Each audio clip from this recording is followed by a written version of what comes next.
Hello friends, মিঠুর পাকশালায় আপনাদের সবাইকে স্বাগত। আজ আমি দুটো রাঙা আলু দিয়ে ভীষণ টেস্টি একটা রেসিপি আপনাদের সাথে শেয়ার করছি।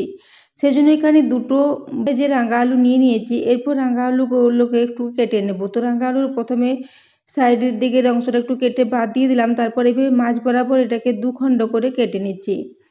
তো দেখুন এখানে দু টুকরো করে নিয়েছি। এরপর মাছ ভরে নিচ্ছি। যেহেতু রাঙা আলুগুলো অনেকটাই বড় আছে, যদি রাঙা আলু ছোট হয় সেক্ষেত্রে গোটা গোটা রাঙা আলুটাই সেদ্ধ করে নেওয়া যাবে। তো আমি এগুলো যেহেতু একটু বড় ছিল সেই জন্য একটু কেটে ছোট করে নিচ্ছি। তারপর এগুলো প্রেসার কুকারে দিয়ে একটা সিটি দিয়ে এগুলোকে সিদ্ধ করে নেব। এই রাঙা আলু খুব চটজলদি সেদ্ধ হয়ে যায়, তাই এগুলো খুব বেশি সিটি দিয়ে সেদ্ধ করার প্রয়োজন নেই। একটা সিটি দিলে খুব সুন্দর মতো সেদ্ধ হয়ে যাবে। তো এই জন্য প্রথমে রাঙা আলুগুলোকে কেটে নিলাম। তারপর একটা প্রেসার কুকার নিয়ে নিয়েছি, তাতে এখানে সমস্ত আলুটাকে নিয়ে নিচ্ছি। রাঙা আলুটা প্রেসারে নিয়ে নেওয়ার পর এখানে একটু পরিমাণ মতো জল দিয়ে দেব।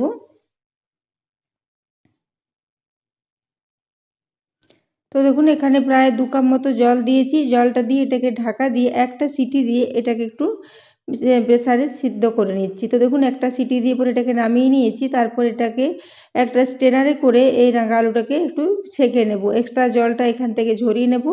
তারপর রাঙা আলুটাকে একটা পাত্রে নিয়ে একটু ঠান্ডা করে নেব। তো দেখুন স্ট্রেনারে নিয়ে এক্সট্রা জলটা ঝরিয়ে নিয়েছি। এরপর একটা পাত্র নিয়ে নিয়েছি, তাতে এখানে পুরো রাঙা আলুটাকে নিয়ে নিচ্ছি। রাঙা আলুটা একটু খুব ভালো করে সেদ্ধ করতে হবে, একদমই যেমন শক্ত না থাকে। তো সেজন্য রাঙা আলুটাকে আমি খুব ভালো করে সেদ্ধ করে নিয়েছি। এটা এখন খুবই নরম হয়ে গেছে সেদ্ধ হয়ে। তো এরপরে এই রাঙা আলুর যে খোসাটা এটাকে একটু ছাড়িয়ে পরিষ্কার করে নেব। তো বন্ধুরা আজকের এই রেসিপিটা আমি একেবারে নামমাত্র তেলে এটাকে চিনি ছাড়াই একটা ভীষণ টেস্টি মিষ্টি রেসিপি আপনাদের সাথে শেয়ার করেছি। ভীষণ হেলদি একটা রেসিপি, একদমই চিনি লাগবে না। চিনি ছাড়াই এটা খুব ভালো মতো রেসিপিটা রেডি হয়ে যাবে এবং এর সাথে এটাকে একদমই তেলে ফ্রাই করতে হবে না। বিনা ফ্রাই করে এই রেসিপিটা দুর্দান্ত স্বাদের তৈরি হয়ে যাবে। তো বন্ধুরা আজকের এই রেসিপিটা যদি ভালো লেগে থাকে তাহলে অবশ্যই বন্ধুদের সাথে একটু শেয়ার করে দেবেন এবং রেসিপি ভালো লাগলে একটা লাইক করতে ভুলবেন না।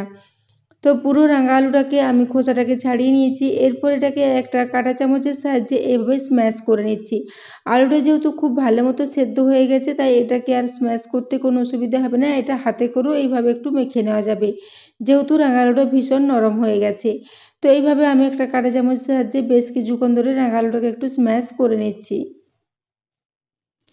তো বন্ধুরা আজকের এই রেসিপিটা বানিয়ে নেওয়া ভীষণই সহজ। শীতকালে রাঙা আলু বাজারে পাওয়াও যায় প্রচুর পরিমাণে, তাই এই রাঙা আলু দিয়ে রেসিপিটা আপনারা খুব সহজেই তৈরি করে নিতে পারবেন এবং ভীষণই হেলদিভাবে এটা তৈরি হয়ে যাবে। তো বন্ধুরা আজকের রেসিপিটা যদি ভালো লেগে থাকে তাহলে অবশ্যই চ্যানেলটি সাবস্ক্রাইব করে আমার পাশে থাকবেন এবং পাশে থাকা বেল আইকনটি অবশ্যই প্রেস করে রাখবেন, তাহলে আমি যে কোনো নোটিফিকেশানই ছাড়ি না কেন তা সবার আগে আপনার কাছে চলে যাবে। তো দেখুন এরপর এটাকে খুব ভালো করে একটু স্ম্যাশ করে নিয়েছি। প্রথমে কাঁটা চামচে করে একটু স্ম্যাশ করে নেব, তারপর চামচটা রেখে দিয়ে হাতে করে আবারও খুব ভালো করে এটাকে একটু মেখে নেব।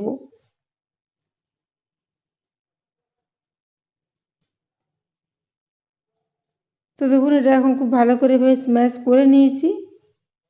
এরপর চামচটাকে রেখে দিয়ে হাতে করে আবারও কিছুক্ষণ এটাকে একটু মেখে নেব।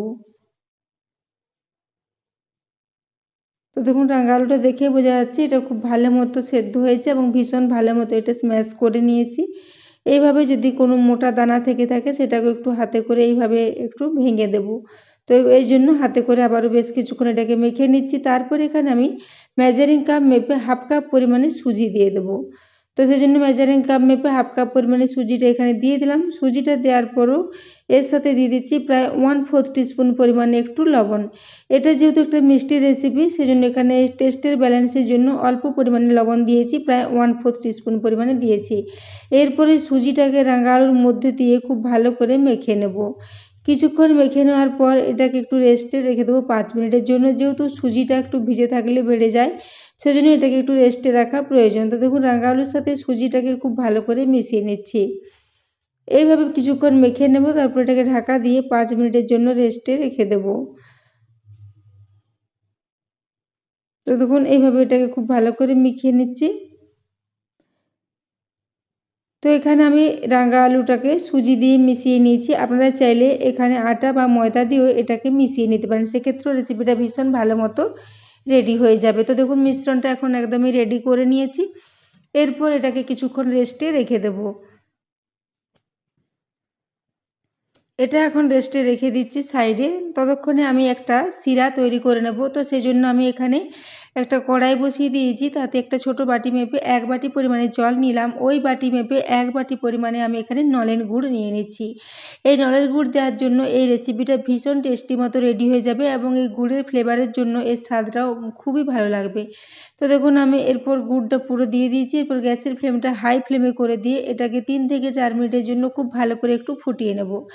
এখানে আর ফ্লেভারের জন্য এলাচের গুঁড়ো বা কোনো কিছুই দেওয়ার প্রয়োজন নেই, যেহেতু নলের গুড়ে নিজস্ব একটা খুব ভালো ফ্লেভার থাকে। সেই ফ্লেভারে এই রেসিপিটা ভীষণ ভালো মতো রেডি হয়ে যাবে। তো দেখুন আমি এটাকে গুড়টাকে প্রায় 4 মিনিটের জন্য হাই ফ্লেমে খুব ভালো করে একটু ফুটিয়ে নেব। তারপর গ্যাস অফ করে এটাকে সাইডে রেখে দেব। তো এই জন্য প্রথমে এটাকে হাই ফ্লেমে খুব ভালো করে একটু ফুটিয়ে নিচ্ছি।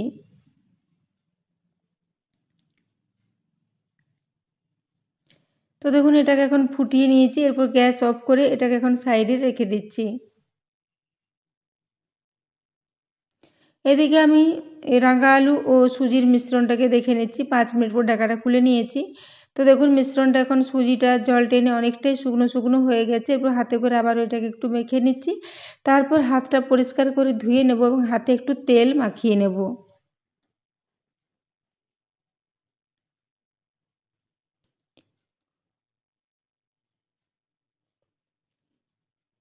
তো দেখুন এটা একটা বেশ নরম ডো মতো রেডি হয়েছে। এরপর এটাকে আমি হাতে করে খুব ভালো করে আবার একবার মিক্স করে নিলাম।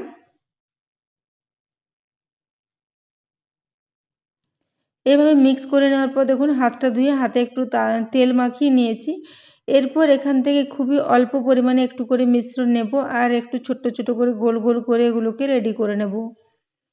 তো দেখুন এইভাবে খুবই ছোট ছোট গোল গোল করে রেডি করে নিচ্ছি।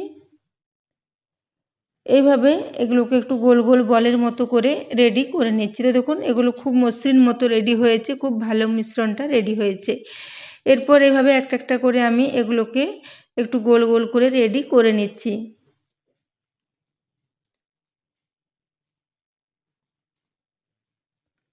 তো দেখুন এভাবে আবারও একটা আপনাদের দেখিয়ে দিচ্ছি। এগুলো হাতে তেল লাগিয়ে নিলে আর হাতে লেগে যাবে না, খুব ভালো মতো এগুলো তৈরি হয়ে যাবে। তো দেখুন আমি এইভাবে এটাকে একটা একটা করে সব রেডি করে নিচ্ছি।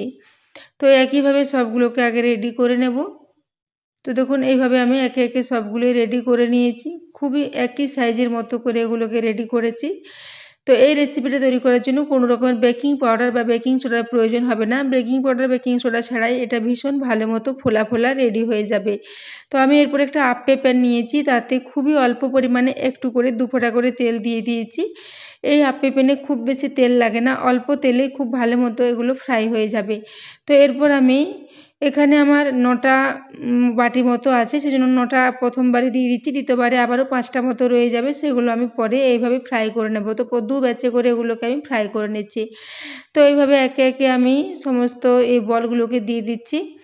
তো বলগুলো দেওয়ার পর 2 থেকে 3 মিনিটের জন্য একদিকটা একটু ভেজে নেব, তারপর এগুলোকে উল্টে নেব।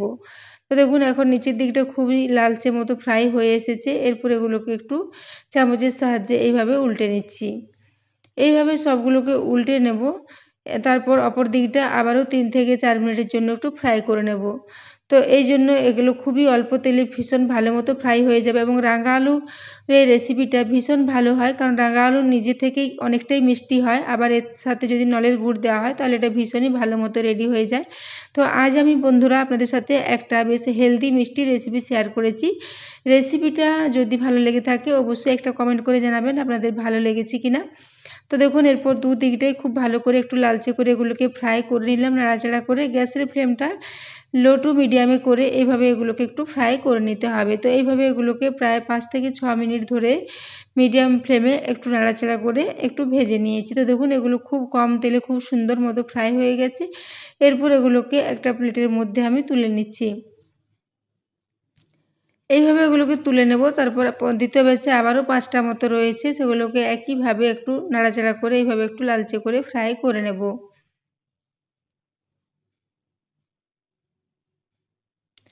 তো দেখুন দ্বিতীয় ব্যাচে আমি আবারও যে কটা ছিল সেগুলোকে একটু দিয়ে দিচ্ছি।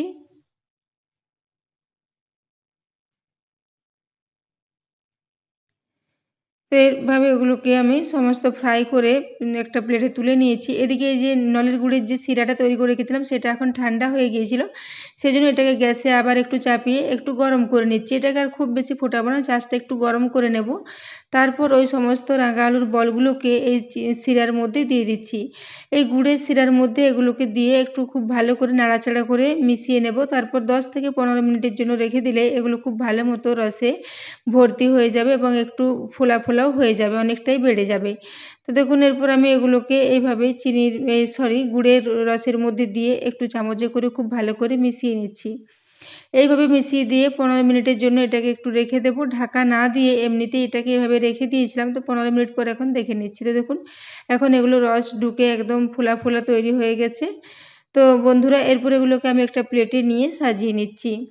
এইভাবে একটা প্লেটের উপর নিয়ে এগুলোকে সার্ভ করে দিলাম এবং উপর থেকে এই গুড়ের শিরাটা একটু ছড়িয়ে দিচ্ছি, তাহলে এগুলো দেখতেও ভালো লাগবে। তো দেখুন এরপর আমি আপনাদের একটা কেটে দেখিয়ে দিচ্ছি, দেখলেই বুঝতে পারবেন এগুলো কতটা নরম তুলতুলে মতো রেডি হয়েছে। ভীষণ নরম, ভীষণ টেস্টি একটা রেসিপি। বন্ধুরা আজকের রেসিপিটা কেমন লেগেছে অবশ্যই কমেন্টে জানাবেন এবং রেসিপি ভালো লাগলে একটা লাইক করতে ভুলবেন না।